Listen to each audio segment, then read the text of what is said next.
Hi everyone. So in this video we're going to talk about using the empirical rule 68, 95, 99.7% rule to find some normal event probabilities.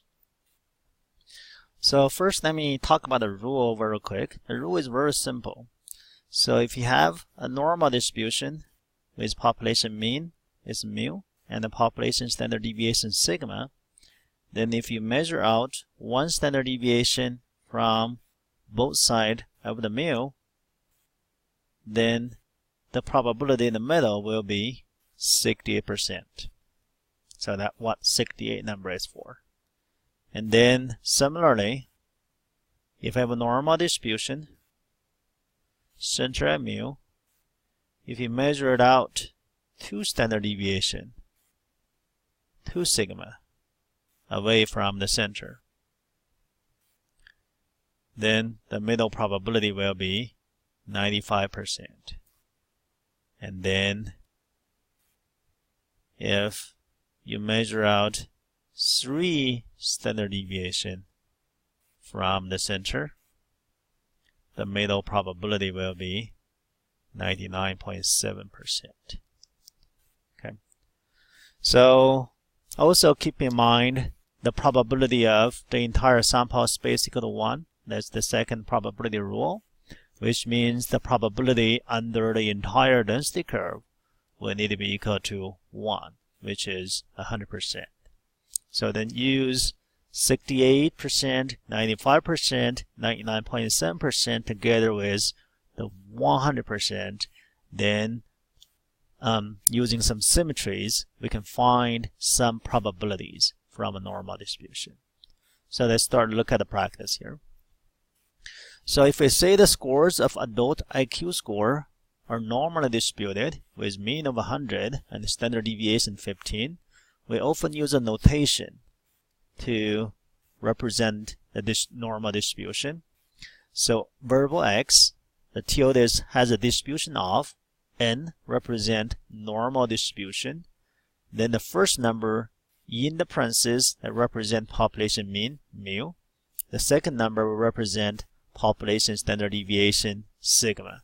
So mu and sigma, there are 2 parameters of the population of the normal distribution.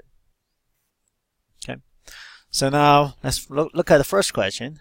If we have an organization called Mensa that require IQ score to be 130 or higher for membership, then what percent of adults will qualify for the membership? So basically to qualify for the membership, your IQ has to be 130. So we're looking for a probability of the IQ score greater than or equal to 130, right? 130 or higher. That's probability of x greater than or equal to 130. So that's the event we're looking for. So to use the empirical rule to find the probability, it's very helpful if you draw a density curve. Okay. So we have a normal distribution. Center is mu. Mu is 100 in this case, right? And standard deviation is 15.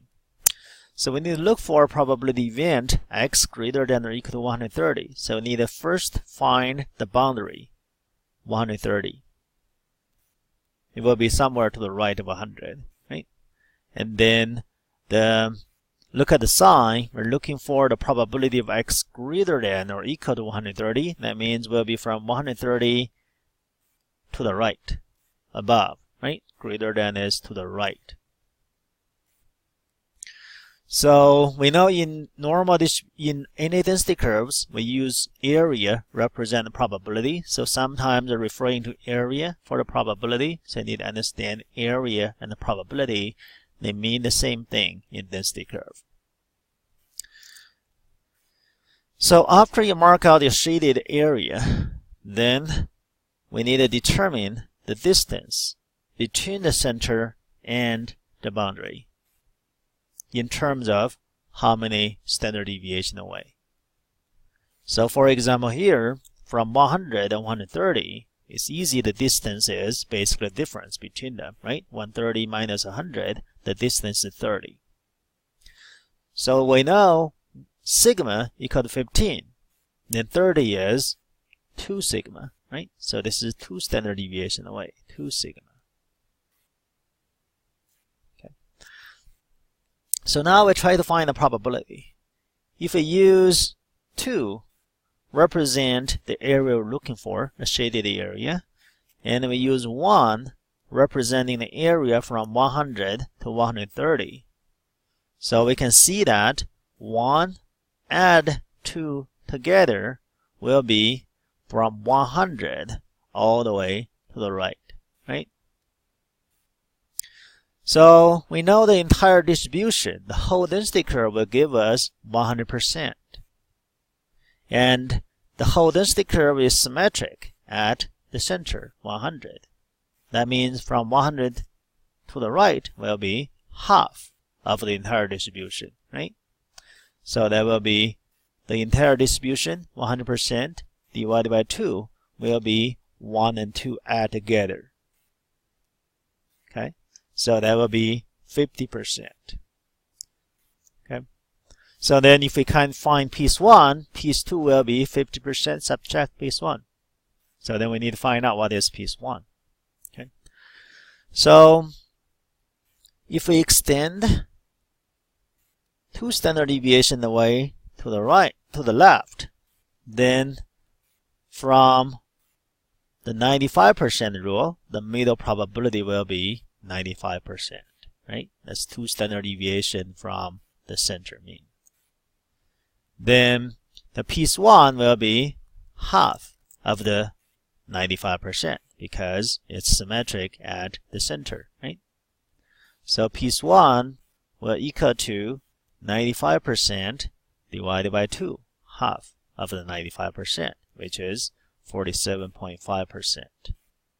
Then we can get piece 2 will be 50% subtract piece 1 will be 50% subtract 47.5%, and then we calculated will be 2.5%.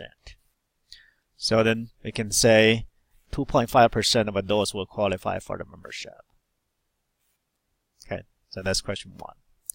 Question number 2, what percent of adults will have IQ score lower than 115? So basically we're looking for an event of x smaller than 115, and then we look for the probability of that. Again, we're going to draw a density curve. Center is mu, which is 100. I need to find the boundary. The boundary is 115. So we need to find 115. It will be to the right of 100. 115 is right here. And then when you look at the sign, you're looking for the probability or the area to the left of 115. So it will be the area from 115 all the way to the left. Okay. So it will be from 115 all the way to the left. Okay. So again, after you mark out your shaded area, then we need to determine the distance between the center and the boundary in terms of standard deviations. So the distance is from 100 to 115, the distance is 15, which is 1 standard deviation away because sigma is 15. And then the whole shaded area can be separated into 2 pieces, piece 1 and piece 2. Piece 1 will be from 100 all the way to the left. Piece 2 will be between 100 and 115. So if we find the probabilities of 1 and 2 individually, we just need to add them up, and then we can get the total probability, right? So then let's look at piece 1 by itself, right? So from 100 all the way to the left, and from 100 all the way to the right, they should be the same, right? Because symmetrical. And we know the total distribution is 100%. Then from 100 to the left will be half of the 100%, right? So that's piece 1. Then we need to find piece 2. So that would be from 100 to 115. So that's 1 standard deviation away. We can try to use the 68% rule. So if we duplicate the 68%, we need to extend one standard deviation to the left, right? So then the middle probability will be 68% based on the rule. But our piece 2 is only half of this 68, right? Because it's from center to one side, so that's half of the 68%. And then the rest will be calculating. So this will be 50%, half of 100, half of 68 will be 34%. And add up together, that's 84%. So 84% of those will have IQ score lower than 115. So useful message will be, if you determine the distance from center to the boundary, the distance will tell you basically which rule you're going to use. If the distance is 1 standard deviation, that's going to use 68%. If the distance is 2 standard deviation, you're going to use 95% rule. If it is 3 standard deviation, you're going to use 99.7% rule. Okay. All right. So then let's look at the last question here. What percent of adults will have IQ score between 85 and 130? So basically looking for a probability of event with variable x between 85 and 130. Then we can draw a density curve similarly with mean of 100. And now we have two boundaries, so we need to find both boundaries, 85 and 130. 85 will be to the left of 100, so right here. 130 will be to the right of 100, so 130 is over here. Okay, so this is 130. Now the probability we're looking for will be the area in between 85 and 130, right? Okay. So after we mark out the shaded area, we're going to determine the distance. So we have two boundaries. We need to determine two distances. So basically from center from each of the boundary. So 85 to 100, the distance is 15, which is just 1 sigma. That's 1 standard deviation away. Then 130 to 100, the distance is 2 standard the distance is 30, which is 2 standard deviation away, right? So that means we're going to use both 68% rule and 95% rule for this question. Okay. So we're looking for the probability in between 85 and 130. So we can divide the total probability or area into two pieces, piece 1 and piece 2. So we have piece 1, we have piece 2. Okay. So the probability will be 1 plus 2 together, right? Just adding the two areas together. Then what's the probability of piece 1? So if you look at piece 1, if you try to extend 1 standard deviation to the right, then we're going to get 68% in the middle, right? And piece 1 will be only half of the 68% due to the symmetry, right? So this will be 68% divided by 2. And then what about piece 2? So if you look at piece 2 alone, if we extend the 2 standard deviation to the left, then it will duplicate our 95% rule, right? But our piece 2 is only half of the 95%. So then the rest will be just math. 68% divided by 2, 34%, then 47.5%. Then we do the math, it's 81.5%. Okay, so we have 81.5% of adults have IQ score between 85 and 130.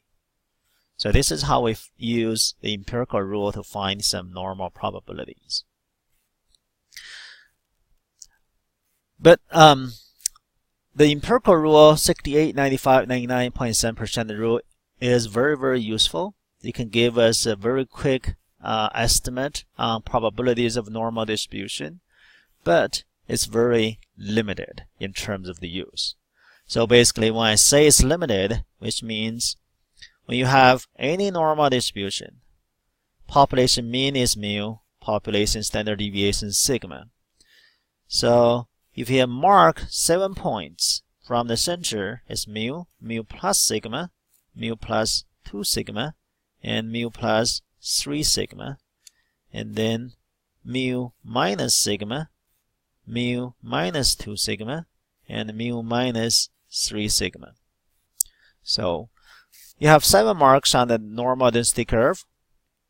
You can only use the empirical rule to find probabilities if the event is bounded by those 7 marks. Then if not, then the empirical rule doesn't work. For example, if you want to find the probability in between here, the empirical rule will not work for you. If you try to find the probability from here all the way to the right, the empirical rule doesn't work. Okay, so it's very limited in terms of use. So we need to find a better way to find normal probabilities. And we're going to talk about, basically that's the z-table approach for finding normal probabilities. And in the next video, we're going to talk about how do we find normal probabilities using z-table. Thank you for watching. Bye.